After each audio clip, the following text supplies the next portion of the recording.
আমি কৈছোঁ আমাৰ BPF দলে জিকিব দুৰ্গাদাস বৰাই 2 লাখত বেছি ডিফাৰেঞ্চটো দিলীপ শইকীয়াটো ৰাতি ডেইলি খান্দি থাকে হাৰিছে যে হাৰিব যে গম নিজৰ মানুহে নিজৰ বিজেপি মানুহে তাক হাৰাই দি আছে বিজেপি মানুহে আমাৰ BPFক ভোট দি আছে জানে আপুনি গম পায় এইবিলাক মাধৱ ৰাজবংশী নিজিকে মাধৱ ৰাজবংশীটো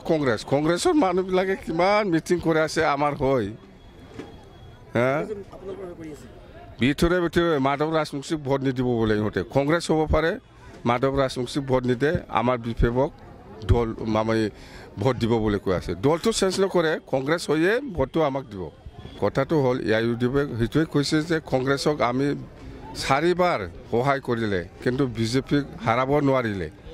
যদি বিজেপিক হাৰাব লাগে তেতিয়াহ'লে BPFক সহায় কৰিলে আমি নিশ্চয় দিলীপ শইকীয়া বা বিজেপিক হাৰাব পাৰিব সেইটোকে ইহঁতে কৈ আছে বেলেগ একো নাই তাৰমানে বিজেপি থকা মানে মুছলিম মানুহ হেৰাছমেণ্ট পোৱা